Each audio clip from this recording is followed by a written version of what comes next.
کالے کھو کا سفر نوری علم کی پہلی سیڑھی تھی۔ اپنی روانگی کو خفیہ رکھنا از حد ضروری تھا۔ چنانچہ شاہ جی شام کو ہی نکل کھڑے ہوئے اور میں عشاء کے بعد سامان باندھے چوروں کی طرح مزار سے باہر آیا۔ پل باگڑ پر وہ یکا لیے میرے منتظر کھڑے تھے۔ یکا بان ایک مقامی شخص تھا جو شاہ جی کا پرانا مرید چلا آتا تھا۔ ہم بیٹھ چکے تو اس نے گھوڑے پہ چھانٹا برسایا۔ یکا پکی سڑک پر بھاگنے لگا۔ پتلی سی یہ سڑک نہر کنارے چلتی ہوئی راوی کے پتن تک جاتی تھی۔ ہمیں دریا پار کر کے جنگل کے بیچ ایک اجاڑ کنویں پہ جانا تھا۔ عامی لوگ اسے کالا کھو کہتے تھے۔ شاہ جی کے بقول یہاں ہر چاند کی 21 تاریخ کو جنات کا ایک خصوصی اجلاس ہوتا تھا جس میں بے روزگار جنات نئے عاملین کے سپرد کیے جاتے تھے۔ ہندو مسلم دونوں مذاہب کے جنات اس اجلاس میں شریک ہوتے تھے۔ عاملوں کی روایت کے تحت ہم میزبانوں کے لیے تحفے تحائف بھی لیے جا رہے تھے۔ ان میں مسلم جنات کے لیے قرآن پاک اور حلال گوشت، نیز ہندو جنات کے لیے ماش کی دال، انڈے، سپاری، ناریل، زعفران، دتورا مور کے پر، آگ کا پودا، کوے کے سیدھے بازو کا پر، گیدڑ کی دم اور الو کی بیٹ خاص طور پر پیک کی گئی تھی۔ ان تمام چیزوں کو جمع کرنے میں ہمیں کئی روز لگے تھے۔ اس روز سوموار تھا۔ اگلے روز یعنی منگل کے دن کسی بھی وقت یہ اجلاس شروع ہو سکتا تھا۔ آل پاکستان ہندو مسلم جنات کے اس اہم اجلاس میں بطور زیر تربیت نوری عامل میرے انتخاب کا فیصلہ ہونا تھا۔ یہ سفر میرے لیے بڑا اہم تھا۔ شاہ جی نے مجھے اس بات پہ قائل کر لیا تھا کہ مجھے جنات کے ان رازوں سے واقف ہونا ہے جو عام لوگوں سے مخفی ہیں۔ مجھے عامل بن کر اس مخلوق پہ حکومت کرنی ہے۔ یہ میری 40 روز ریاضتوں کی پہلی رات تھی اور میں پر امید تھا کہ اس کے بعد ایک کامیاب اور پر لطف زندگی میری منتظر ہوگی۔ کوئی گھنٹہ بھر کی مسافت کے بعد کوچوان نے سڑک چھوڑی اور ایک کچے رستے کی طرف مڑ گیا۔ یہ رستہ کافی ہموار تھا۔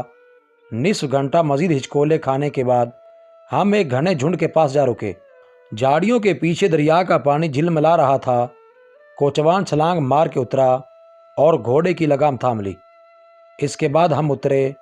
میں نے سامان کا بورا وغیرہ اتارا اور کندھے پہ رکھ لیا۔ شاہ جی نے یکے والے کو بخشش دے کر رخصت کیا۔ وہ نگاہوں سے اوجھل ہوا تو ہم خاردار جھاڑیوں سے ہوتے دریا کی سمت بڑھنے لگے۔ جھنڈ کے اس پار ریت کے ٹیلے تھے جو دریا کے ساتھ ساتھ چلتے تھے۔ ہم ایک ٹیلے پہ چڑھنے لگے۔ ساحل کی ٹھنڈی ریت ہماری جوتیوں میں بری طرح گھسنے لگی۔ کچھ ہی دیر میں ہم ٹیلے کے عین اوپر پہنچ چکے تھے۔ دریا بالکل سامنے تھا۔ تیز ہوا اور دریائی لہروں کے شور کے سوا یہاں کوئی آواز نہ تھی۔ چاند ہماری بائیں جانب غروب ہونے جا رہا تھا اور اس کی چاندنی دریا کی لہروں پہ سنہرے نقوش بنا رہی تھی۔ شاہ جی کچھ دیر ہاتھ باندھے خاموش کھڑے رہے، پھر کہا، یہاں سے انسانوں کی عمل داری ختم ہوئی اور جنات کی شروع۔ اب جو کچھ بھی ہوگا تمہارے وہم و ادراک سے اوپر ہوگا۔ بس دیکھتے جاؤ اور سنتے جاؤ۔ کوئی سوال نہیں، کوئی کلام نہیں۔ جو سنو اس پہ یقین رکھو، جو دیکھو اسے برداشت کرو۔ مجھ سے 5 قدم پیچھے رہو اور ہاتھ باندھے کھڑے رہو۔ اس کے بعد وہ عجیب سی زبان میں کوئی منتر پڑھنے لگے۔ اس حال میں کئی ساعتیں گزر گئیں۔ شاہ جی برابر منتر جاپ رہے تھے۔ تیز ہوا ان کی داڑھی اور زلفوں کو ادھر ادھر اڑا رہی تھی۔ میں پیچھے ہاتھ باندھے کھڑا تھا، کبھی ایک ٹانگ پہ، کبھی دوسری پہ، کبھی جمائی لیتا تو کبھی ذہن بٹانے کو کنکھیوں سے ادھر ادھر دیکھنے لگتا۔ نصف گھنٹہ کی مشقت کے بعد بالآخر منتر تمام ہوا۔ شاہ جی مجھے وہیں رکے رہنے کا اشارہ کر کے پتن کی طرف بڑھ گئے۔ اسی دوران سامنے سے کشتی آتی دکھائی دی۔ میں برابر اسے دیکھنے لگا۔ وہ لحظہ بلحظہ قریب ہوتی جا رہی تھی۔ کوئی ملاح چپو کی مدد سے اسے بہت تیز چلاتا آ رہا تھا۔ کشتی پتن پہ آئی تو مجھے حیرت کا شدید جھٹکا لگا۔ اسے ایک خوش پوش عورت چلا رہی تھی۔ اس نے گہرا نیلا لباس زیب تن کر رکھا تھا۔ وہ زیورات سے لدی پھندی تھی جو چاندنی میں دور سے جگمگا رہے تھے۔ شاہ جی پانی میں اترے اور گھٹنوں گھٹنوں چلتے کشتی کے قریب ہوئے۔ اس ملاحن کا ہاتھ پکڑا اور کشتی سے اترنے میں مدد کی۔ بالآخر وہ پانی سے باہر آئی اور دریا کے کنارے پر آ کر اپنی ساڑی نچوڑنے لگی۔ اتنی دور سے اس عورت کے خد و خال پوری طرح واضح تو نہ تھے، لیکن ٹیلے پہ کھڑا میں یہ اندازہ لگا سکتا تھا کہ وہ یقیناً بہت خوبصورت ہے۔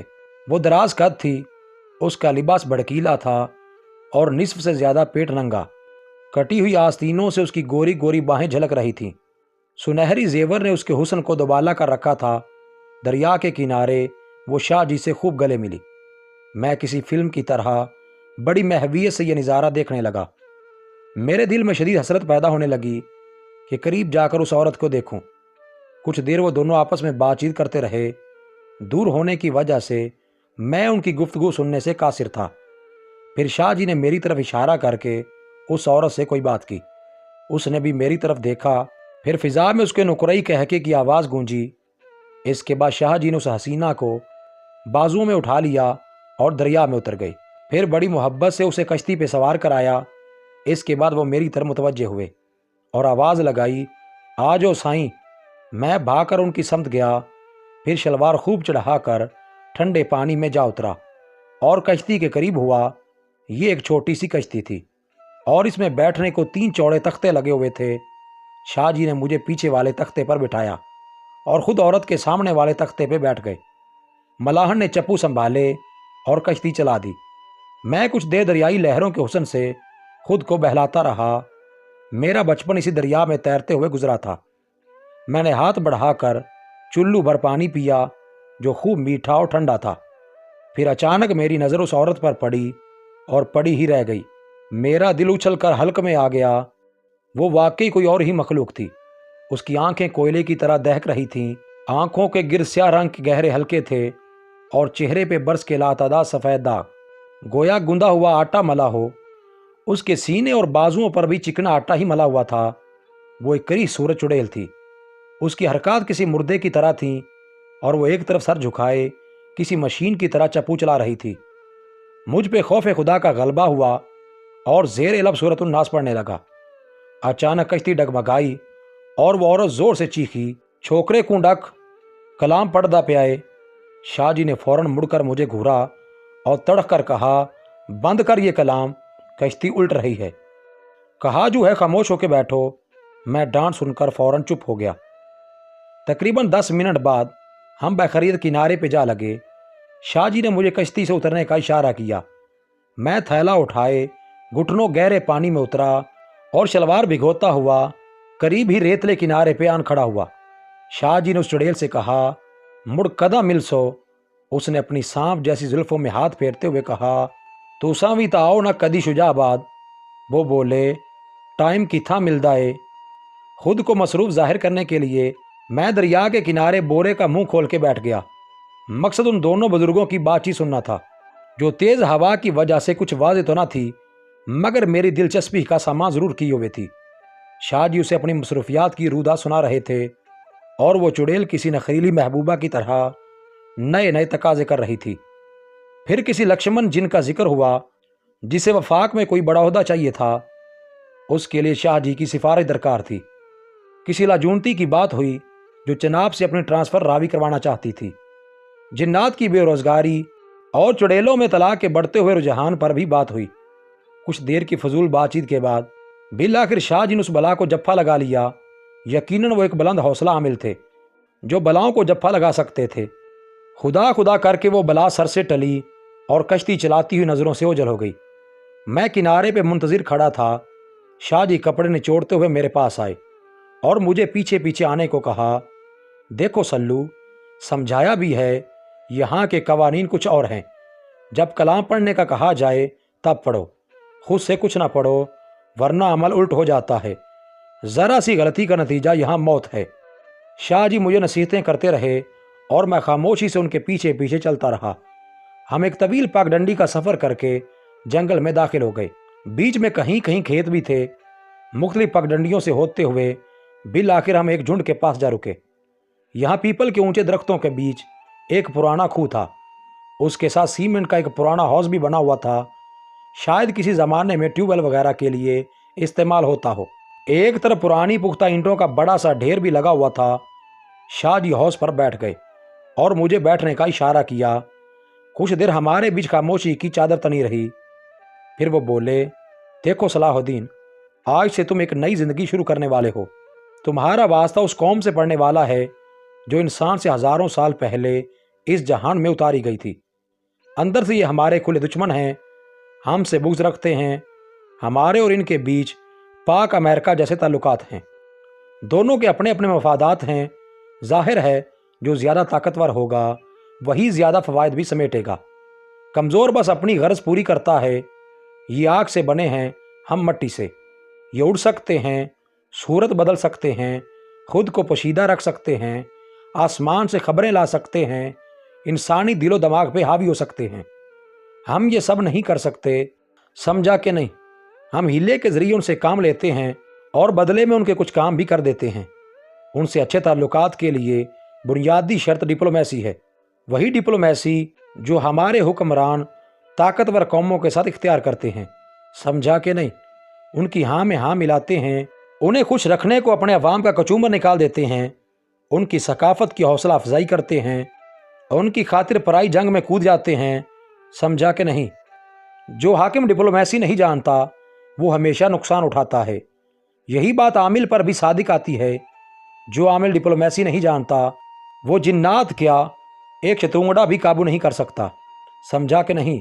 ये डिप्लोमेसी क्या है, आओ तुम्हें सिखलाता हूँ। ये कहकर वो उठे और मुझे साथ लिए कुएं की मंडेर पर किबला रूजा खड़े हुए। फिर सदा लगाई, भवानी की जय हो, काली की जय हो, लक्ष्मी की जय हो। इसके साथ ही आस पास के दरख्तों से उल्लुओं का शोर बुलंद हुआ। जंगल से गीदड़ों ने कूकें मारी। हर तरफ एक शोर सा बर्पा हो गया। शाह जी ने कमीज का अगला सिरा ऊपर उठाकर दांतों में दबाया, शलवार का ज़ारबंद खोला और कुएं में पेशाब करने लगे। मैं कराह से पीछे हटा और कहा, क्या करते हैं, इस तरफ किबला शरीफ है। उन्होंने हंसते हुए मुझे देखा और दबी दबी आवाज़ में कहा, डिप्लोमेसी। मैं दिल ही दिल में इस्तग़फ़ार पढ़ता हुआ वापस हुआ और हौज पे आकर बैठ गया। कुछ ही देर में वो आज़ार बंद बांधते हुए पलटे और कहा, सल्लू। वो कुरान निकालना थैले से जल्दी। मैंने कहा, आप पहले वज़ू तो कर लें। वो तल्खी से बोलो, छोड़ वज़ू शुज़ू को, कुरान निकाल कुरान। मैंने थैले से कुरान निकाला और दोनों हाथों से सीने पे चिपका के कहा, मैं पढ़ता हूँ जी, वज़ू से हूँ मैं। वो बोले, बेवकूफ़, पढ़ना शढ़ना नहीं है, फाड़ के कुएं में दो मुझे। कभी नहीं। मैंने 2 कदम पीछे हटते हुए कहा, खुदा का खौफ करो शाह जी, ये कौन सा नूरी इल्म है, ये तो शैतानी अमल है। देख, जिद ना कर, हम कुछ गलत नहीं कर रहे। यहाँ हर शख्स शैतानी अमल ही तो कर रहा है। कोई रिश्वत दे के, कोई जना करके, कोई दूसरों का हक मार के। थानों कचहरियों, दफ्तरों, अदालतों में क्या हो रहा है, शैतानी अमल। लोग अपनी गरज के लिए करते हैं, हम खिदमत खलक के लिए करेंगे। तू डर मत, कुछ नहीं होने वाला। ये सब न करेंगे तो बहुत कुछ हो जाएगा। चल, देवी इंतज़ार कर रही है। शगुन बड़ा अच्छा है, ख़राब ना कर। दे मुझे अपने हाथों से एक एक वर्ग फाड़ के, जल्दी कर वरना नुकसान हो जाएगा। गुनाह नहीं, डिप्लोमेसी है ये। मैं 2 कदम मजीद पीछे हटा और पूरे अज़्म से कहा, भाड़ में गई तुम्हारी डिप्लोमेसी। कुछ भी हो जाए मैं तुम्हें कुरान की नामुस खराब नहीं करने दूंगा। जा रहा हूं मैं यहां से। ये कहकर मैं वापस मुड़ा तो शाह जी ने पीछे से मेरा गिरेबान पकड़ लिया। कहाँ जाते हो, वापसी का कोई रास्ता नहीं है। दो मुझे ये किताब। मैंने उसके घुटने पे जोर से पाँव मारा। वो दर से कुल बुलाया और एक जोर का घोंसा मेरे सीने पे रसीद किया। कुरान मुझसे छूटकर दूर जा गिरा। मैंने घुटनों के बल घसीट कर उसे उठाने की कोशिश की तो उसने अपना पाँव मेरे हाथ पे रख दिया। मैं दर से तिलमिला उठा और दूसरा हाथ पूरी कुव्वत से उसकी पिंडली पे मारा। उसका तवाज़न बिगड़ा तो मैंने उठकर कुरान उठाने की कोशिश की। उसने ज़ोर की लात मारी जो मेरी पसली में लगी और मैं लड़खड़ा कर ईंटों के ढेर पे जा पड़ा। अगले ही लम्हे वो शैतान मेरे सर पे खड़ा था। उसके हाथ में बलिश्त भर लंबा खंजर जगमगा रहा था। मैंने उठने की कोशिश की और कराहते हुए कहा, खुदा के लिए जाने दो मुझे, नहीं सीखना मुझे ये अमल। वो खंजर लहरा कर बोला, मत सीख, हम किसी और को सिखा देंगे। इसी तरह जिद की थी जानी ने भी, काट के फेंक दिया था साले को इसी काले खूह में। बात नहीं मानोगे तो टोटे टोटे करके तुम्हें भी भवानी की बीं चढ़ा देंगे। ایمان کی بھینٹ نہ سہی جان کی بھینٹ تو چڑھا سکتے ہیں۔ دیکھ رہے ہو یہ خنجر؟ پیپل کے اونچے پیڑ سے اولوؤں کا شور بلند ہوا تو وہ شیطان میرے سر سے ٹلا۔ میں نے بمشکل سر اٹھایا۔ وہ مجھ سے کچھ فاصلے پر اندھیرے میں زمین پر جھکا ہوا کچھ ٹٹول رہا تھا، شاید قرآن پاک تلاش کر رہا تھا۔ میں نے پوری ہمت جمع کر کے اٹھنے کی کوشش کی لیکن ناکام رہا۔ کمر کے نچلے حصے میں کسی اینٹ کی نوک بری طرح چبھی تھی۔ اس چوٹ نے نچلے دھڑ کو مفلوج کر کے رکھ دیا تھا۔ اس نے قرآن پاک اٹھایا اور حوض کی طرف بھاگا۔ میں سر اٹھائے اس خبیث کی حرکات دیکھتا رہا۔ اندھیرے میں کچھ واضح نہ تھا۔ پھر کاغذ پھاڑے جانے کی آواز سنائی دی۔ شاید وہ مردود قرآن پاک کے صفحات پھاڑ رہا تھا۔ میں چلایا، مت کرو ایسا، مت کرو، لیکن وہ میری صدا سے غافل اپنے سفلی عمل میں مشغول رہا۔ اس کے بعد وہ کنویں کی منڈیر پہ جا کھڑا ہوا۔ تاریکی میں صرف اس کا ہیولا نظر آ رہا تھا۔ وہ بلند آواز سے منتر پڑھنے لگا۔ ساتھ ساتھ وہ ہاتھوں میں پکڑے متبرک صفحات پھاڑ پھاڑ کر کنویں میں پھینکتا جا رہا تھا۔ میں نے ایک بار پھر اٹھنے کی کوشش کی مگر ناکام رہا۔ بمشکل چلا کے کہا، خدا کا خوف کرو، مت کرو ایسا، یہ اللہ کا کلام ہے، کچھ تو حیا کرو۔ مگر اس نے کوئی توجہ نہ کی اور برابر اپنے کام میں مشغول رہا۔ مجھے اپنی موت کا یقین ہو چلا تھا۔ میں اس جاہل کے کسی کام کا نہ تھا سوائے اس کے کہ دیوی کو خوش کرنے کے لیے میری بھینٹ چڑھا دی جاتی۔ مجھ سے پہلے وہ جانی کو اسی طرح شکار کر چکا تھا۔ مجھ پہ بے بسی کی کیفیت طاری ہوئی اور میں حسرت سے تاروں بھرے آسمان کو دیکھنے لگا۔ مایوسی حد سے بڑی تو رب سائیں کو آخری چٹھی لکھنے بیٹھ گیا۔ واہ سائیں واہ، پھر مروا دیا نا، مجھے اپنے پاس ہی بلا لے، گلے مل کے رو تو لوں تیرے، کچھ دل کی باتیں ہی کر لوں، تجھ سے پوچھ تو لوں کہ باطل کو تو نے اتنا طاقتور کیوں بنایا اور حق کو اتنا کمزور کیوں؟ باطل اتنا چلا کیوں ہے اور حق اتنا سادہ کیوں؟ باطل کے ہاتھ لوہے جیسے سخت اور حق کا چہرہ شیشے جیسا نازک۔ ساری طاقت اپنے دشمن کو دے دی اور جو تیرے سجن ہیں، یار ہیں، بیلی ہیں، شانوں پہ تیرا حکم، تیری رضا کا بوجھ اٹھائے ٹھوکریں کھاتے پھرتے ہیں۔ باطل جب چاہتا ہے ان پہ چڑھ دوڑتا ہے، انہیں چھید کے رکھ دیتا ہے اور وہ بے بس تیرے نام پہ شہید ہو جاتے ہیں۔ یہی خلافت ہے؟ بس شہید ہونے کے لیے بنایا تھا مجھے اپنا خلیفہ۔ یہ کیسی خلافت ہے کہ شیطان کے ہاتھوں نت پٹتا رہوں، ٹکے ٹکے کے شتونگڑے مجھے گھسیٹتے پھریں؟ کیا صرف دھکے کھانے کے لیے ہی بنایا تھا مجھے اپنا خلیفہ؟ آئے روز رسوا ہوتا ہوں، باطل کب رسوا ہوگا؟ اس کے 14 طبق کب روشن ہوں گے؟ میرے تو کئی بار ہو چکے۔ کیا حق کو بھی سر بلندی عطا ہوگی یا اس کا سر ہمیشہ نیزے پر ہی بلند ہوگا؟ اگر میری قربانی ہی تیری منشا ہے تو اپنے نام پہ قربان کر۔ دیوی کے چرنوں میں کیوں ڈالتا ہے؟ کفر مجھ سے ہونا نہیں اور حق پہ اس ظالم نے جینے نہیں دینا۔ فرقہ پرستوں سے بچ کے بھاگا تھا مالک، توہم پرستوں کے ہاتھ چڑھ گیا ہوں، بچا میرے مولا بچا۔ میں کافی دیر رب سائیں سے شکوے شکایت کرتا رہا۔ بالآخر دل کا بوجھ ہلکا ہونے لگا۔ میرا جسم پسینے سے شرابور ہو چکا تھا، کمر کا درد بھی ہلکا ہونے لگا اور جسم کی طاقت بھی بحال ہونے لگی۔ میں نے ٹانگوں کو ہلایا جلایا، ہاتھ گردن اور بازوں کو اچھی طرح ہلا جلا کر دیکھا، کوئی بڑی چوٹ نہ آئی تھی۔ میں نے ہمت کی اور اٹھ کے بیٹھ گیا۔ کالے کھو کی منڈیر پر کالے شاہ کا کالا منتر جاری تھا۔ میں نے سوچا، میں کیوں چپ رہوں؟ ابھی شہادت سے سرفراز تو نہیں ہوا، زندہ ہوں، جو دم باقی ہے اللہ کا کلام پڑھنے میں کیوں نہ گزار دوں۔ میں نے اعوذ باللہ من الشیطان الرجیم پڑھی اور بلند آواز میں سورہ بقرہ پڑھنے لگا۔ کالے شاہ اچانک خاموش ہوا، پھر مجھے غلیظ گالیاں دینے لگا۔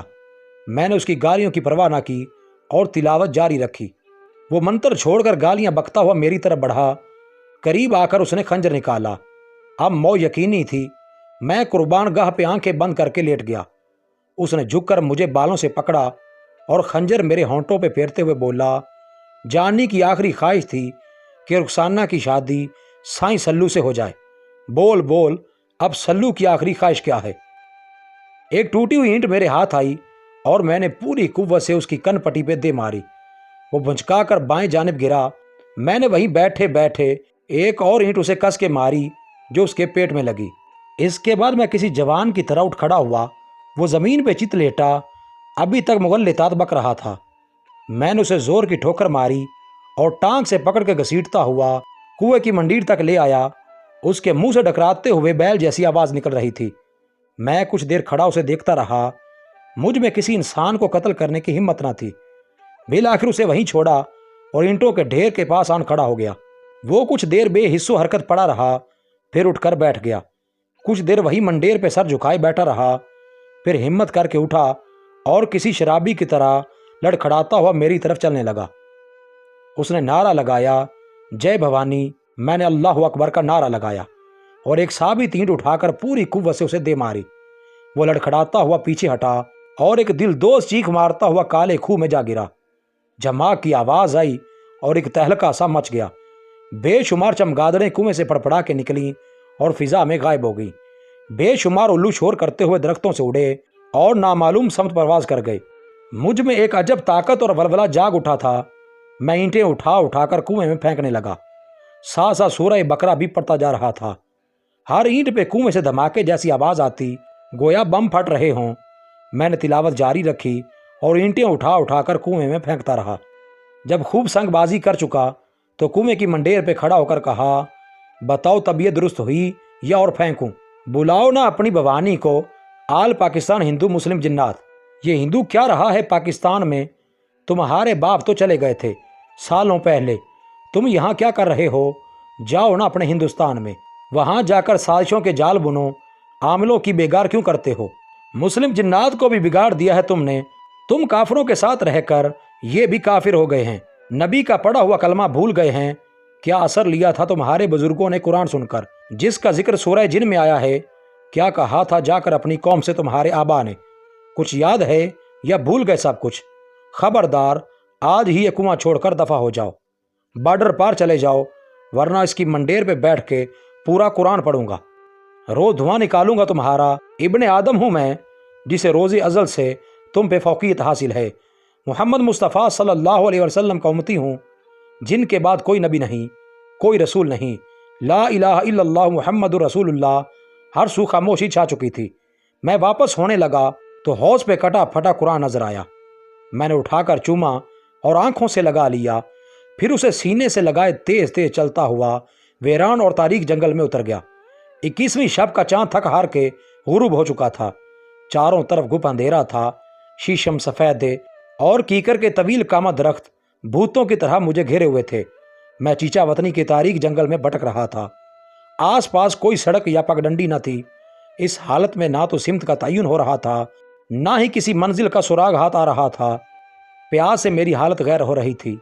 پپڑی جمے ہونٹوں پہ صرف ایک ہی دعا تھی، یا رب العالمین اہدنا الصراط المستقیم۔ دور سے کہیں ریل گاڑی کی کوک سنائی دی۔ پرسکوت ویرانے میں اسے خوبصورت آواز کوئی نہ تھی۔ حوصلہ ہوا کہ اللہ کی زمین پر تنہا نہیں ہوں۔ بے شمار مسافر سوئے منزل جا رہے ہیں، میں بھی تو ایک مسافر ہی ہوں، برسوں سے بھٹکتا مسافر۔ رب تعالیٰ جلد یا بدیر منزل تک ضرور پہنچائے گا۔ کچھ ہی دیر میں ریل گاڑی کا شور سنائی دیا۔ گاڑی کافی دور سے گزری تھی۔ میں نے آواز کی سمت کان لگا دیے، پھر خوب جانچ کر اسی سمت قدم بڑھا دیے۔ کانٹے دار جھاڑیوں سے الجھتے الجھتے بالآخر ایک ٹوٹی پھوٹی پگ ڈنڈی میسر آ ہی گئی۔ تاروں کی لو میں گرتا پڑتا اسی پر چلتا رہا۔ کوئی نصف گھنٹہ چل چکا تو کسی بس یا ٹرک کا ہارن سنائی دیا۔ شاید سڑک بھی اسی طرف ہی تھی۔ درختوں پہ کال کلیچی نے شور کیا اور گیدڑوں کا ایک غول اچانک ہی سامنے سے نکل کر دوسری طرف جھاڑیوں میں گم ہو گیا۔ مزید چلنے کی اب مجھ میں سکت نہ تھی۔ مایوس ہو کر بیٹھنے لگا تو ایک بار پھر ریل گاڑی کی کوک سنائی دی۔ اس بار ٹرین زیادہ دور سے نہ گزری تھی، اندازاً نصف کلومیٹر کا فاصلہ تھا۔ میں نے دوبارہ ہمت پکڑی، آہستہ آہستہ چلتا رہا۔ نصف گھنٹہ مزید چلنے کے بعد بالآخر اس ہولناک جنگل کا اختتام ہوا اور میں پٹڑی تک جا پہنچا۔ پٹڑی کے ساتھ ساتھ پختہ سڑک چلتی تھی، شاید جی ٹی روڈ تھا۔ رات کے اس حصے میں سڑک بھی بالکل سنسان پڑی تھی۔ میں نے سڑک پار کی تو گھنے درختوں کے نیچے پانی کی جھلملاہٹ دکھائی دی۔ یہ نہری پانی کا ایک کھال تھا۔ میں اس کے کنارے پہ جا بیٹھا، پہلے وضو کیا، پھر جی بھر کے گدلا پانی پیا اور رب تعالیٰ کا لاکھ لاکھ شکر ادا کیا۔ کچھ دیر سستانے کے بعد میں اٹھ کھڑا ہوا۔ جسم کی توانائی کسی قدر بحال ہو چکی تھی۔ میں اللہ کا نام لے کر سڑک پر اندازاً مغرب کی سمت چل پڑا۔ تھوڑا آگے گیا تو بائیں طرف ایک پلیا نظر آئی۔ یہاں سے ایک پختہ سولنگ جنوب کی طرف جا رہی تھی۔ میں نے وہی پکڑ لی اور اللہ کا ذکر کرتے ہوئے چلتا رہا۔ न जाने कितनी देर यूं ही चलता रहा। बिल आखिर वो सोलंग एक गांव में दाखिल हो गई। गांव में हर तरफ खामोशी का राज था। शब भर भौंकने वाले कुत्ते भी थक हार के सो चुके थे। सोलंग एक चौक पे जाकर खत्म हो गई। करीब ही एक मस्जिद थी। उसका मरकजी दरवाज़ा बंद पड़ा था। फजर की अजान में शायद अभी कुछ वक्त बाकी था। मैंने लकड़ी के गेट को ज़रा सा धकेला तो वो खुलता ही चला गया। दिल को तसल्ली हुई कि ठिकाना तो मुयस्सर आया। सेहन का बल्ब रोशन था और एक ज़ईफ़ुल उम्र बाबा वहाँ तहज्जुद पढ़ने में मशगूल था। मैं कुरान पाक रखने को कोई रेहल वगैरह तलाश करने लगा। जब कुछ मुयस्सर न हुआ तो मुसहफ़ को गोद में रख के बैठ गया। थकावट से बदन चूर हो रहा था। वहीं बैठे बैठे इशारों से 2 नफल अदा किए। फिर आंखें बंद करके रब साईं को चिट्ठी लिखने लगा। तुझे चिट्ठियां तो बहुत लिखी रब साईं, आज पहली बार एक पार्सल भेजने की जसारत की है। इस पार्सल में एक शाह है और तू जानता है ये कितना जालिम शाह है। तू ये भी जानता है कि मेरा उसे मारने का कोई इरादा ना था। मैंने तो बस अपनी जान बचाई है। तेरी हिकमत है, कभी चिड़ियों के पीछे बाज लगा देता है, कभी चिड़ियों के हाथ बाज मरवा देता है। तेरा लाख लाख शुक्र कि तूने मेरी जान बचाई और उस जालिम को नेस्त व नाबूद किया जो यकीनन तेरी ज़मीन पे एक बहुत बड़ा बोझ था। मैं फिर भी इस्तग़फ़ार करता हूँ और अपनी तमाम बुरी ख्वाहिशात और शुरूर से तेरी पनाह मांगता हूँ और हर उस खैर का तालिब हूँ जो तू मुझे अता करे। इसके बाद मैं पुरसुकून होकर बैठ गया और आंखें मूंद लीं। अभी थोड़ी ही देर गुजरी थी कि कंधे पर किसी ने दस्ते शफ़क़त आ रखा। सर उठा के देखा तो वही तहज्जुद गुजार बाबा मेरे सर पे खड़ा था। कहने लगा, चिड़ियों के हाथ सिर्फ बाज नहीं मरवाता, कभी कभी हाथी भी मरवा देता है। मैंने चौंक कर उसे देखा। उसकी उम्र 70-80 बरस के करीब थी। सफ़ेद बुराक दाढ़ी, सर पे पुराना सा पटका, साफ सुथरा सफ़ेद कुर्ता और नीचे नीले रंग की तहमद। मुझ पे खौफ तारी हो गया। मैंने सहम कर कहा, आपने मेरी दुआ सुन ली? वो हंस कर बोला, दुआएं तो रब ताला ही सुनता है। हाँ, जब तेरी चिट्ठी वहां पहुंची तो हम भी उसकी बारगाह में खड़े थे। मैंने कहा, फिर तो यकीनन आप अल्लाह के वली हैं। वो मेरे पास बैठते हुए बोला, मैं तो नौकर हूं उसका। अगर तू रावी पार से आया है तो तेरे लिए भी एक नौकरी है। मैंने हैरत से पूछा, नौकरी? कैसी नौकरी? वो हंसकर बोला, उसी की नौकरी जिसे तू चिट्ठियां लिखता है। पहला आशिक देखा है, महबूब पास है और फिर भी चिट्ठियां लिखता जा रहा है। मैंने कहा, क्या करूं बाबा, जब बहुत ही मायूस हो जाता हूं तो लिख बैठता हूं चिट्ठी। उसकी मर्जी जवाब दे या ना दे। वो मेरी पीठ थपथपा कर बोला, तेरी तमाम चिट्ठियों के जवाब आए हुए हैं पुत्र। देख, तेरी गोद में पड़े हैं। मैंने बेयकीनी से अपनी गोद में रखे कुरान पाक को देखा और ना समझी में सर हिला दिया। उसने मेरी गोद से कुरान पाक उठाया और बोला, यह सिर्फ दम दरूद और जिन भूत भगाने वाली किताब नहीं, रब ताला की लिखी हुई चिट्ठी है, इंसान के नाम। लोग उसे कपड़े में लपेट कर ताक में धर देते हैं। फिर जब कोई तकलीफ आती है तो उसके सामने शिकवे खोल के बैठ जाते हैं। उसे तर्जमे से पढ़ा कर जूं जूं समझ आएगा तेरे हर खत का जवाब मिलता जाएगा। मैंने कहा, मैं ज़रूर पढ़ूंगा बाबा जी, तर्जमे से पढ़ूंगा। क्या मैं पूछ सकता हूँ कि आपका रुतबा क्या है? आप गौस हैं, ख्वाजा या कुतब? वो हंसकर बोला, ओहदा पूछ के क्या करेगा? ये ओहदे तो दुनिया वालों ने घड़ रखे हैं, फलां गौस है, फलां कुतब। असल में सब नौकर ही हैं उस ज़ात के, कोई बड़ा नौकर, कोई निक्का नौकर। गुलाम रसूल नाम है मेरा, लोग बाबा डाकिया कहते हैं। फिर वो बुजुर्ग चौकड़ी मार के मेरे सामने बैठ गए और बोले, 30 साल तक इसी गांव में डाक तकसीम करता रहा हूँ। खत, मनी ऑर्डर, रजिस्ट्रियाँ, गर्मी सर्दी धूप बारिश, हर आन ड्यूटी निभाई। यहाँ गरीब बुढ़िया थी, सद जवाई नाम था उसका। एक ही बेटा था उसका जो शहर में नौकरी करता था। उसे हर महीने मनी ऑर्डर भेजता था। वो लड़का बागी हो गया, वहीं शहर में कहीं शादी कर ली और माँ को भूल गया। सत जवाई बेचारी रुल गई। हर महीने मुझसे पूछती, नूर मोहम्मद का कोई मनी ऑर्डर आया? मैं झूठ मूठ कहता, हाँ बीबी आया है। फिर अपनी तनख्वाह से कुछ न कुछ पैसे उसे पकड़ा देता और झूठ मूठ उसका अंगूठा लगवाता। जब तक वो जिंदा रही उसकी मदद करता रहा। बस इतनी सी बात पे रब साईं ने नौकर रख लिया। अच्छी भली तनख्वाह देता है, ज़रूरत से कहीं ज़्यादा। वापस उसी के बैंक में डाल देता हूँ। तू करेगा उसकी नौकरी? एक सीट आज ही खाली हो रही है। मैंने हैरत से उसे देखा और कहा, क्या नौकरी है बाबा जी? वो बोला, मखलूक की खिदमत, उसके कुंबे का ख्याल रखना, बस यही नौकरी है उसकी। बहुत कम लोग ये नौकरी करते हैं, और जो करते हैं हमेशा भले में रहते हैं। यहाँ से बहुत ऊपर आसमानों पे उसका बैंक है। बेशुमार लोगों ने वहाँ अकाउंट खोल रखे हैं। हिंदू, मुस्लिम, सिख, ईसाई सबके अकाउंट हैं वहाँ। उनके भी जो उसे मानते तक नहीं। सबको बराबर नफ़ा देता है वो, लेकिन ईमान वालों को सबसे ज़्यादा देता है, 70 गुना, दुनिया में भी और आखिरत में भी। मैंने मायूसी से कहा, मेरा अकाउंट कैसे खुल सकता है बाबा? मेरे पास तो फूटी कौड़ी नहीं। वो बोला, जो शख्स दूसरों का दुख दर्द महसूस करता है उसका अकाउंट आपको आप ही खुल जाता है। तुम उसकी मखलूक का दर्द रखते हो, बस टूटे दिलों को ढारस दो, वो रिज्क बढ़ा देगा। फिर जो मुनाफा मिले उसी के नाम पे लुटा दो, वो और ज़्यादा देगा। यूं मुनाफा का ये चक्कर चलता रहेगा। बाकी ये कलमा, नमाज, रोज़ा, ज़कात, हज, ये सिर्फ अष्टाम है तेरी मुसलमानी का। लोग अष्टाम तो लिए फिरते हैं, अकाउंट खाली है। असल ज़र तो इंसानियत की खिदमत है। इसी दौरान मुअज्जिन ने फजर की अजान दे दी। बाबा ने मुझसे हाथ मिलाया, फिर खामोशी से उठा और अगली सफ पे जाके सुनते पढ़ने लगा। नमाज के बाद मैं काफ़ी देर मस्जिद में बैठा रहा कि शायद बाबा से दोबारा मुलाकात हो, लेकिन वो ना आया। शायद खामोशी से खिसक गया था। आहिस्ता आहिस्ता नमाजी उठते गए और मस्जिद खाली हो गई। मैं सुतून से टेक लगा के बैठ गया। शब भर का जागा हुआ था। बहुत जल्द आंख लग गई। न जाने कितनी देर सोया रहा। फिर अचानक महसूस हुआ जैसे किसी ने मदद के लिए पुकारा हो।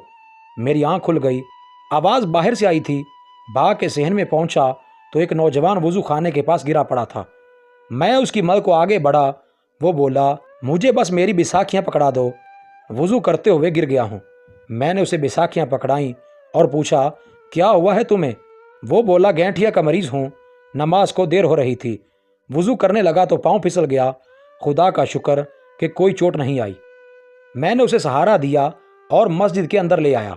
फिर उसे नमाज वाली कुर्सी पे बिठाकर कहा, सूरज निकलने में 10-15 मिनट बाकी हैं, आराम से पढ़ लो। मैं रब ताला से तुम्हारी सेहतयाबी की दुआ करता हूँ। वो नौजवान नमाज पढ़ चुका तो मैं उसके करीब हुआ और कहा, तुम आंखें बंद करके दुरूद शरीफ पढ़ो, मैं तुम्हें दम करता हूँ। उसने मेरी हिदायत पे अमल किया और आंखें बंद करके बैठ गया। मैं उसके घुटनों पे हाथ फेरते हुए सूरह फातिहा का दम करने लगा। थोड़ी देर बाद मैंने कहा, आंखें खोल लो, अब तुम बिल्कुल ठीक हो। घुटनों पे आहिस्ता आहिस्ता वज़न डालो, खड़े होने की कोशिश करो। वो बोला, मैं गिर जाऊंगा। मैंने कहा, इंशाअल्लाह बिल्कुल नहीं गिरोगे, यकीन रखो। उसने कोशिश की और आहिस्ता आहिस्ता उठ खड़ा हुआ। फिर हैरत से मुझे देखते हुए बोला, दर्द तो वाकई नहीं हो रहा, आप हाथ पकड़ो, मैं चलने की कोशिश करता हूँ। मैंने कहा, हाथ पकड़ने की इजाज़त नहीं, तुम बिल्कुल ठीक हो, बैसाखियाँ इधर ही छोड़ो और घर चले जाओ। वो आहिस्ता आहिस्ता कदम उठाते हुए डर डर के चलने लगा। मैंने उसकी कमर थपथपाई और कहा, चलो चलो, शाबाश, जल्दी चलो। उसने कदम उठाए और कदरे बेहतर चलने लगा। फिर मुड़कर मुझे हैरत से देखा और मस्जिद से बाहर निकल गया। सूरज निकल आया था। मैंने वज़ू करके इशराक पढ़ी और वहीं मस्जिद की सफ पे लेट गया। अभी आंख ही लगी थी कि स्पीकर की ठुक ठुक से फिर खुल गई। खादिम मस्जिद माइक थामे एक ज़रूरी ऐलान कर रहा था, गुलाम रसूल डाकिया रज़ा इलाही से फौत हो गया है, जनाजे का ऐलान बाद में किया जाएगा। अब सोना फजूल था। बाबा डाकिया अपनी सीट छोड़कर रब की जन्नतों में जा चुका था। अब इस सीट पर मुझे बैठना था, ये नौकरी मुझे ही करना थी। एक बहुत बड़ा बोझ मेरे सर पे आन पड़ा था, एक ऐसा बोझ जिसे मौत तक मुझे बखुशी उठाना था। सूरज काफ़ी चढ़ आया था और गर्मी बढ़ रही थी। भूख की वजह से मेरी आंतें सिकुड़ने लगी। मैंने वज़ू खाना में जाकर खूब पानी पिया और मस्जिद के सेहन में साए दीवार तले जाकर बैठ गया। इसी दौरान कुछ नौजवान मस्जिद में दाखिल हुए। वो आपस में ऊंची ऊंची आवाज़ों में बातें कर रहे थे। फिर उनमें से एक की नज़र मुझ पे पड़ी। उसने साथियों को आवाज़ दी और मेरी तरफ इशारा करते हुए कहा, वो रहे बाबा जी, ये वही लड़का था जिसे सुबह मैंने दम किया था। वो भागकर मेरी तरफ आया और हाथों को बोसा दिया। फिर उसके बाकी साथी भी मेरी तरफ चले आए, बड़े अदब से सलाम किया और मेरे सामने हल्का बनाकर बैठ गए। उनमें से एक बोला, बाबा जी, कहाँ से तशरीफ़ लाए हैं आप? मैंने कहा, मैं बाबा नहीं, साईं हूँ, रावी पार से आया हूँ। वो बोला, हम आपके एहसानमंद हैं साईं जी, हमारा ये भाई काफ़ी अरसे से बीमार था, आपकी दुआ से ठीक हो गया है। मैंने मलाइमत से कहा, ये सब अल्लाह का फजल है। वो बोला, आज ये पहली बार पाँव पे चल के घर गया है, ये हमारे लिए बहुत बड़ी खबर है। हम सब तो शाज़े को देखकर हैरान परेशान रह गए। मैंने पूछा, कौन शाजिया? वो सब शर्मिंदगी से एक दूसरे की तरफ देखने लगे। फिर वो लड़का जिसे मैंने दम किया था बोला, बाबा जी, मेरा नाम मलिक शहजाद है, सब शाजा शाजा बुलाते हैं। ये मेरे बड़े भाई मलक अयूब हैं। आज सुबह आपकी दुआओं से मैं पाँव पे चल के घर गया तो सब हैरान रह गए। हम आपको लेने आए हैं, क्या आप हमारे डेरे पे तशरीफ़ ला सकते हैं? मैंने कहा, खुलूस से बुलाओगे तो 1000 बार आएंगे। हम उठने ही लगे थे, कुछ और लोग भी मस्जिद में चले आए। वो सब अकीदत से मुझे सलाम करके हल्के में आन बैठे। यूं रफ्ता रफ्ता लोग आते गए और मस्जिद में ठट सा जम गया। फिर उस मजमा में से एक शख्स खड़ा हुआ और बोला, बाबा जी सख्त बीमार हूँ, सारी रात खांसते गुजर जाती है। हकीम बताते हैं कि टीबी है। अभी उसकी तरफ मुतवज्जे ही हुआ था कि दूसरा खड़ा हो गया कि बाबा जी चिट्टा मोतिया है सजी आंख में, बाईं वाली पहले ही ख़त्म है, इससे पहले कि अंधा हो जाऊं कोई दम दरूद कर दो। मैंने कहा, ज़रा करीब आओ। वो आंख दिखाने को आगे बढ़ा ही था कि एक और मरीज बीच में कूद पड़ा। बाबा जी, पहले मेरा काला यरकान दम कर दो, मैंने बकरियों के पट्ठे लेने जाना है। मैंने कहा, देखो भाइयों, मैं कोई डॉक्टर या हकीम नहीं हूँ, आप ही की तरह का बंदा हूँ, सिर्फ दुआ कर सकता हूँ। काले चिट्टे को ठीक करना रब साईं का काम है। दुआ तो बस एक अर्जी है, एक इल्तिजा है रब के सामने, उसकी मर्जी कबूल करे या रद्द कर दे। वो चाहे तो हकीम की फकी से आराम आ जाए और ना चाहे तो वलाए जाके भी बंदा मर जाए। शिफा उसी के हाथ में है, वो सब की सुनता है, मेरी भी तुम्हारी भी।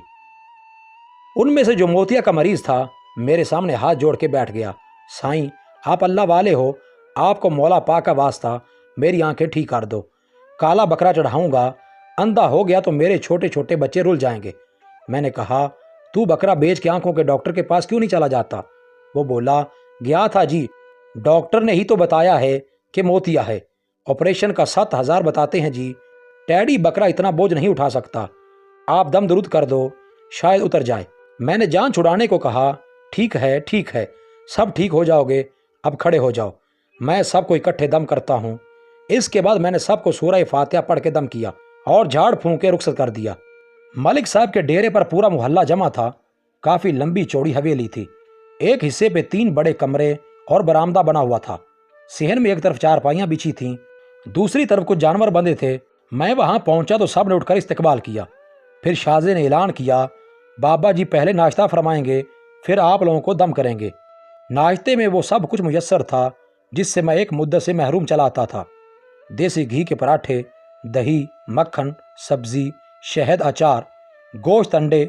सदियों की भूख जाग उठी। सब कुछ तनावल कर चुका तो एक लंबा सा डकार लेते हुए शाहजे से कहा, साईं रात भर का जागा हुआ है, तुम मखलूक को किसी तरह काबू करो, साईं तो अब आराम करेगा। खबरदार जो जोहर की नमाज से पहले किसी ने जगाने की कोशिश की। मरीजों को भी समझा दो कि जो दम दुरुद करवाना है असर के बाद करवाना। शाहजा फौरन खिदमत पे कमर बस्ता हो गया। एक कमरे में आरामदेह बिस्तर बिछाया। मैं जो 10 माह से मस्जिद की सफ पे सोता आया था, नरमो गुदाज तलाई और मखमली तकिया मुयस्सर आया तो पल में नींद के मज़े लेने लगा। ख्वाब में क्या देखता हूँ कि बाबा डाकिया मुझ पे सख्त नाराज़ हैं। कहते हैं नौकर का काम पेट भर के सोना नहीं, गरीब लाचार आवाम की खिदमत है। 4 ज़िलों में कोई अस्पताल नहीं, पुलिस अपनी हिफाजत नहीं कर सकती, फौज काबिल फतह करने निकली हुई है, लीडर कोड़े खाने मसरूफ़ हैं, पीर लूट घसूट में लगे हैं। अगर तू भी बेफिक्री की चादर ओढ़ के लेट गया तो तुझ में और उन जालिमों में फ़र्क क्या रह जाएगा? उठ और मखलूक का दर्द बटा। खबरदार, आइंदा कच्चे प्याज और गुड़ से रोटी खाना और सिर्फ शब को नींद फरमाना, वरना साईं नौकरी से बेदखल कर देगा। मैं हड़बड़ा के उठ बैठा। मस्जिद से बाबा डाकिया के जनाजे का ऐलान हो रहा था। जोहर की नमाज पढ़कर हम जनाजगाह पहुंचे। वहां बड़ा इज़्दिहाम था। दूर दराज से लोग आए हुए थे। हर शख्स मरहूम की तारीफ कर रहा था कि गरीबों का बड़ा हमदर्द था, छुप छुपा के उनकी मदद करता था। 2 बेटे सऊदीया में थे, वो जो कुछ भेजते बाबा नदारों में लुटा देता था। कई घरों का चूल्हा इसके दम से रोशन था, वगैरह वगैरह। जनाजा रखा गया तो मैं भीड़ को चीरता हुआ बमुश्किल मैयत तक पहुंचा। फिर शोर शराबे के बीच 4 पाई का पाया पकड़ के आंसू बहाने लगा। जुबान हाल से शिकवा भी कर रहा था कि बाबा जी किधर फंसा दिया, यहाँ तो हर दूसरा बंदा बीमार है। लोग मुझसे उम्मीद बांध के बैठ गए हैं, किस किस को दम करूं, किस किस को ठीक करूं। मेरा तो कोई बेटा भी सऊदीया में नहीं जो पैसे भेजे, इतने मरीजों का इलाज कैसे करूंगा? मैं तो खुद दर बदर हूं, दूसरों का सहारा कैसे बनूंगा? आज तो मलिकपुर वाले बाबा मानते हैं, कल 4 दुआएं रद्द हुई तो पिंड से निकाल बाहर करेंगे। मालिक से मेरी सिफारिश कर देना बाबा कि नौकरी दी है तो इज्जत भी बनाए रखना। मैं पाया मैयत को चिमटा हुआ था कि ऊपर हटो बच्चों का शोर बुलंद हुआ। लोग मैयत से पीछे हटने लगे। शाहजे ने मुझे पकड़ के उठाया और बोला, साईं जी उठो, पीर साहब तशरीफ ला रहे हैं। मैंने कहा, हैं, मेरे ऊपर भी कोई पीर है? वो मुझे खींचता हुआ पीछे ले गया। फिर मेरे कान में बोला, पीर सैयद हाकिम शाह बुखारी तशरीफ ला रहे हैं। मलिकपुर के जद्दी पुश्ती पीर पूरा पिंड इन्हीं का मुरीद चलाता है। जनाजा गाह में एक हिजान बर्पा हो गया। लोग मैयत को छोड़कर पीर साहब के गिर जमा होने लगे। हर कोई सदके वारी जा रहा था। किसी ने गिट्टे छुए, किसी ने दस्तबोसी की और कोई जख्मी परिंदे की तरह सीधा कदमों में जा गिरा। बाकी अदब से रास्ता छोड़ने लगे। गरज के हर कोई बरकत समेटने में मसरूफ हो गया और मैं बाबा की मैयत के पास तनहा खड़ा ये सोचने लगा कि अगर पीरी पे हाकिम शाह फायज है तो बाबा डाकिया किस मर्तबे पे फायज था। जनाजा हो चुका तो पीर साहब ने दुआ करवाई और ऐलान किया कि बाबा गुलाम रसूल डाकिया के जिम्मा अगर किसी का कोई आना पैसा बकाया हो तो वो दरबार सईदा पे आकर वसूल कर ले। इस पर बड़े बूढ़ों ने सुबहान अल्लाह की सदा लगाई। कुछ लोगों के कानों को हाथ लगाकर कहा, पीर बादशाह साड़ी ये मजाल नहीं, और कुछ खामोश हो गए। पीर साहब मैयत का दीदार करके वापस अपनी कार में जा बैठे। कुछ लोग उधर भागे और कार पर हाथ फेर के अपने जिस्म पर मलने लगे। कुछ ने टायरों की मट्टी उठाकर जेब में डाल ली। मेरा पहला मुरीद शाहजा अभी मुझे छोड़ के पीर साहब की गाड़ी पे जाके लेट गया। बाबा डाकिया को लहद के सुपुर्द करके हम लौट रहे थे तो मैंने शाहजे से पूछा, मैं तो समझ रहा था कि बाबा डाकिया ही गांव का पीर है, क्या वो नेक आदमी ना था? वो बोला, बाबा डाकिया बहुत नेक बंदा था, लोगों के काम आता था। गांव में कई नलके लगवाए उसने, गरीब बच्चियों की शादियां करवाईं। ये जो अड्डे के पास डिस्पेंसरी है वो भी बाबे ने ही बनवाई। इस जनाजगाह की 4 दीवारी उसी ने बनवाई, लेकिन वो पीर नहीं था। वो तो ज़ात का जुलाहा था। पीर तो सैयद हाकिम शाह बुखारी हैं। लोग उन्हें कड़े वाला पीर भी कहते हैं। इनके बुजुर्गों ने गांव के गिर्द कड़ा दिया था। मैंने कहा, ये कड़ा क्या होता है? वो बोला, कड़े का मतलब है पूरे गांव के गिर्द चक्कर लगा के उसे हर बला से महफूज कर देना, ताकि कोई आफत मुसीबत इधर ना आए। इसीलिए लोग उनकी कदर करते हैं। मज़ीद एपिसोड्स के लिए चैनल को सब्सक्राइब करें और बेल के आइकन को लाजमी प्रेस करें।